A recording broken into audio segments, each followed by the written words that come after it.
Olá, eu sou o Dr. Daniel Ávalos, sou médico com especialização em dermatologia e tricologia e hoje vou deixar aqui alguns pontos importantes para vocês, pacientes, vocês que nos acompanham, sobre quais os fatores determinantes ali que a gente tem que avaliar em conjunto com o seu médico dermatologista antes de iniciar qualquer tratamento de pele. Muitas vezes a gente acaba seguindo algumas orientações aqui da internet, do YouTube, do TikTok, do Instagram, porém nem tudo que a gente vê ali pode ser aplicado no seu caso, no seu tipo de pele, para suas comorbidades, para suas patologias cutâneas. Então, diante disso, é importante que cada paciente, cada um de nós, a gente seja individualizado. Então, muitas vezes o que funcionou para um pode não funcionar para você e vice-versa. Então, realmente, a gente ter esse cuidado com a informação, com o acesso às medicações, aos sérums, aos ácidos, aos produtos, às pomadas que a gente vai utilizar sem a formal indicação. Isso é um ponto importante. Muitas vezes, quando a gente utiliza uma pomada equivocadamente, uma pomada que não era indicada para o seu caso, a gente pode ter uma piora do quadro, pode ter realmente uma complicação e muitas vezes um resultado muito pior do que a lesão inicial que a gente apresentava. Então, muitas vezes a gente vê alguns de vocês, alguns pacientes,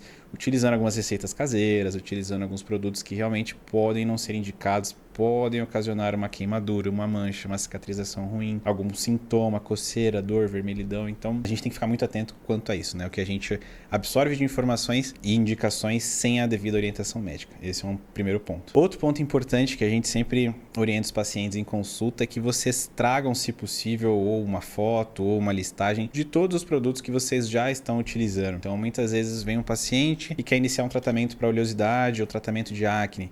E ele já está utilizando muitas vezes um sabonete, um hidratante, um sérum, porém não se lembra do nome ali durante a consulta ou já usou e parou, enfim. Então, muitas vezes a gente precisa dessas informações para que a gente consiga ser ainda mais assertivo na prescrição, na receita para esse tratamento de pele. Seja para um quadro de acne, para um quadro de sensibilidade, de dermatite, de inflamações, enfim. É muito importante a gente ter todo esse histórico do paciente e do que vocês já utilizaram. Isso é um aspecto importantíssimo também.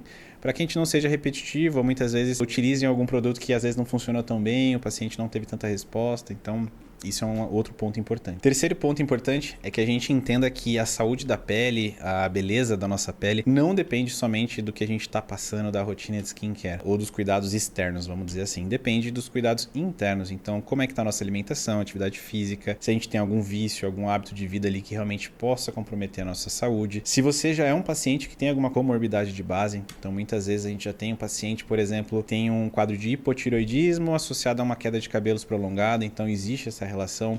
Paciente diabético que está tendo uma dificuldade de cicatrização em alguma ferida, em alguma lesão. Então, tudo isso vai interferir, né? Pacientes que estão, no geral, muito inflamados, apresentam mais dermatites, quadros como psoríase, quadros como rosácea, como acne, todos esses quadros inflamatórios da pele. Então, isso é um outro ponto que a gente tem que alinhar durante a consulta. Entender, né, se aquilo cabe na rotina do paciente, né? A gente conseguir fazer essa transformação de hábitos, de estilo de vida, para que a gente consiga um melhor resultado. Não adianta só a gente indicar corretamente os produtos se o paciente está fazendo uma alimentação desregrada, por exemplo, num quadro de acne. Então, realmente é fundamental esse ponto também. E outro aspecto importante também que a gente tem que considerar é que algumas condições de pele, algumas doenças, alguns cânceres, né, algumas neoplasias cutâneas, têm relação também com questões genéticas, questões hormonais, questões hereditárias. Então, muitas vezes a gente tem que ficar atento e redobrar a atenção, né, na verdade, em alguns casos, em alguns pacientes. Pacientes, por exemplo, que têm uma tendência de ter muitas pintas, que já tiveram um histórico familiar de melanoma, por exemplo, precisam de uma atenção maior, a gente realmente gasta um pouco mais tempo em consulta, avaliando cada pintinha, tentando identificar se tem alguma lesão suspeita. E isso, o próprio paciente pode fazer esse autoexame, essa autoavaliação em casa mesmo, tentar identificar realmente alguma lesão que não seja dentro do habitual, que não seja similar ou semelhante às outras que ele já possui. É muito importante que a gente tenha essa conscientização do que parece pelo menos suspeito ou estranho na nossa pele. Claro que os pacientes não são dermatologistas, mas a gente tem que pelo menos ter essa sensibilidade de entender que aquela lesão que não cicatriza é estranha, merece atenção, aquele ferimentinho que está ali mudando de cor, ficando roxo, que saiu pus, que teve alguma dor, que teve febre associada,